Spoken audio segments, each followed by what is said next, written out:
भारत को एक साइक्लोन का मुकाबला करना पड़ा था। उस समय सबसे ज़्यादा दुष्परिणाम उड़ीसा पर हुआ था।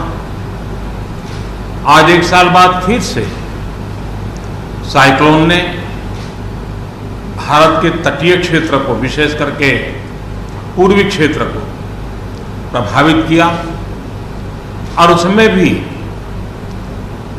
सबसे ज़्यादा दुष्परिणाम पश्चिम बंगाल के हमारे भाइयों बहनों को, पश्चिम बंगाल के नागरिकों को, यहाँ के संपत्ति को बहुत हानि पहुंचाई है। साइक्लोन की संभावनाओं से लेकर के लगातार मैं इससे संबंधित सभी लोगों से संपर्क में था। भारत सरकार भी सतत राज्य सरकार के संपर्क में थी।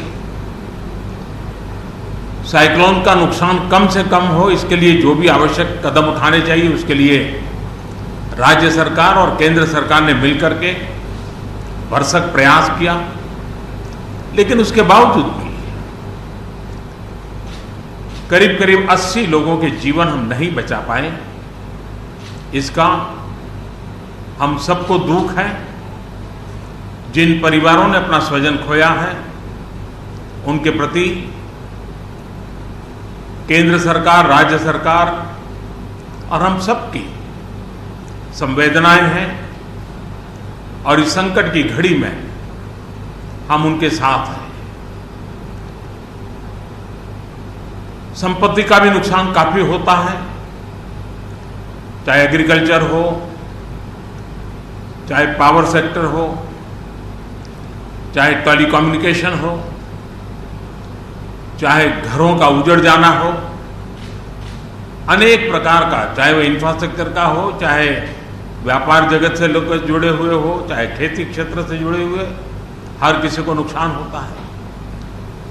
आज मैंने हवाई निरीक्षण करके बारीकी से इस प्रभावग्रस्त विस्तार को मुख्यमंत्री जी के साथ, गवर्नर श्री के साथ दौरा करके उसको देखा है। अभी राज्य सरकार ने और मुख्यमंत्री जी ने विस्तार से मेरे सामने जो भी प्राथमिक आकलन है उसका ब्यौरा दिया है।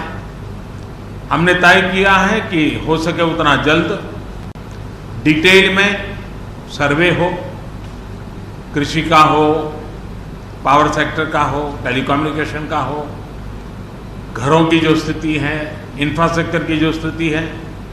केंद्र सरकार की तरफ से भी तत्काल एक टीम आएगी और वो टीम इन सभी क्षेत्रों में सर्वे करेगी और हम मिल करके रिहेबिलिटेशन हो, रिस्टोरेशन हो, रिकंस्ट्रक्शन हो, उसकी व्यापक योजना बना करके बंगाल की इस दुख की घड़ी में हम पूरा साथ देंगे, सहयोग देंगे और बंगाल जल्द से जल्द खड़ा हो जाए, बंगाल जल्द से जल्द तेज गति से आगे बढ़े, इसके लिए भारत सरकार कंधे से कंधा मिला करके काम करेगी और जो भी आवश्यकताएं होगी उन आवश्यकताओं को पूर्ण करने के लिए भारत सरकार के जो भी नीति नियम है उसका पूरी तरह उपयोग करते हुए पश्चिम बंगाल की मदद में हम खड़े रहेंगे।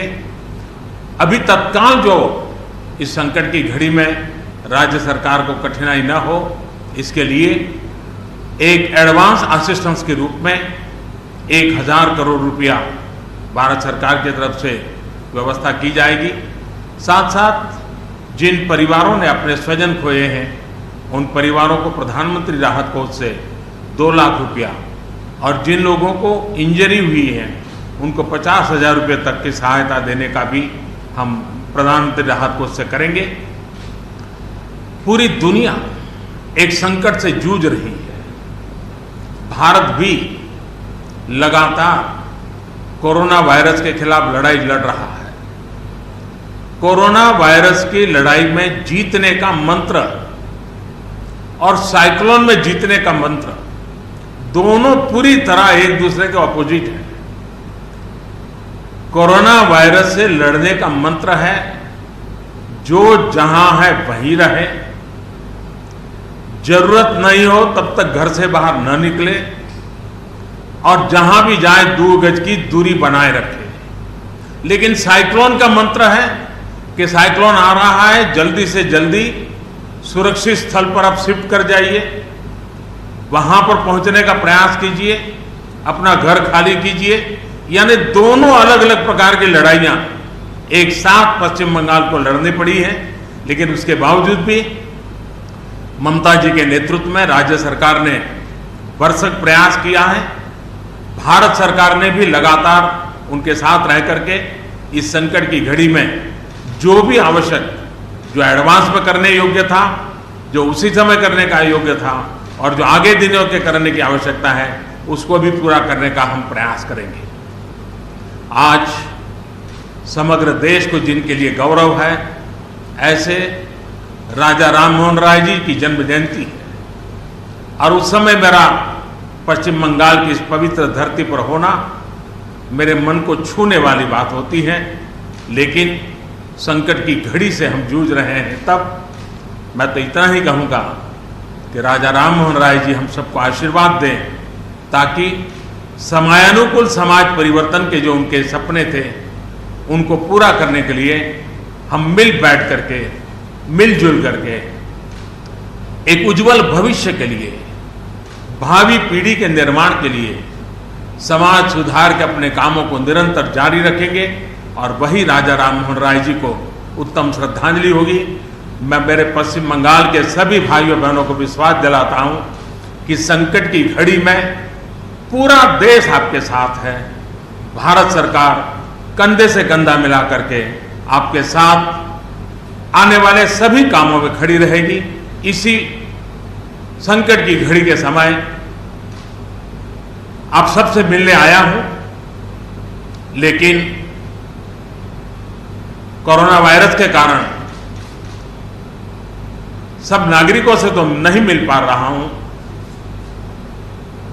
मन में एक कसक तो रह जाएगी। यहां से मैं आज उड़ीसा की ओर जाऊंगा और वहां भी हवाई निरीक्षण करूंगा, वहां के माननीय मुख्यमंत्री जी से, वहां की सरकार से बातचीत करूंगा। मैं फिर एक बार पश्चिम बंगाल की इस दुख की घड़ी में मैं आपके साथ हूं। जल्द से जल्द आप इस संकट से बाहर निकले, इसके लिए मैं पूरी तरह आपके साथ रहूंगा। बहुत बहुत धन्यवाद। तो वडाप्रधान नरेंद्र मोदी हवाई निरीक्षण કર્યું પશ્ચિમ બંગાળમાં જે નુકસાન પહોંચ્યું છે અમ્ફાન વાવાઝોડાના કારણે જે મુશ્કેલની ઘડી આવી છે તેને લઈને વડાપ્રધાને જણાવ્યું છે કે આ મુશ્કેલીમાંથી જલ્દી બહાર આવે પશ્ચિમ બંગાળ અને આ સાથે સાથે કેન્દ્ર સરકાર તરફથી જેટલી પણ સહાયતા આપવામાં આવશે તેટલી તમામ સહાયતા જે છે તે કરવામાં આવશે અને મદદ કરવામાં આવશે। આ સાથે સાથે કામગીરી જે છે મમતા બેનર્જી તે કામગીરીના પણ તેમણે વખાણ કર્યા છે અને કેન્દ્ર સરકાર હંમેશા ખડે પગે છે તેમ પણ તેમણે જણાવ્યું છે। આ સાથે જે મૃતકો છે તેમના પરિવારજનોને 2 લાખ રૂપિયા આપવાની સહાયતા રૂપે આપવાની તેમણે વાત કહી છે। તો સાથે જે લોકો ઇજાગ્રસ્ત છે તેમને 50,000 રૂપિયાની સહાયતાની પણ વડાપ્રધાન નરેન્દ્ર મોદીએ વાત કહી છે।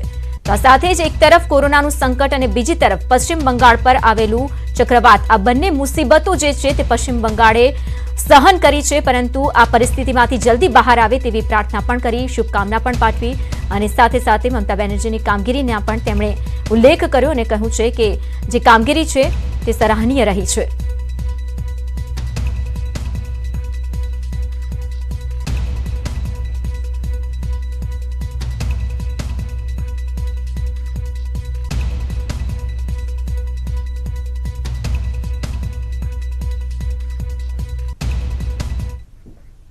अन्य समाचारों साथ आगे बढ़ीशुं, पण ते पहला समय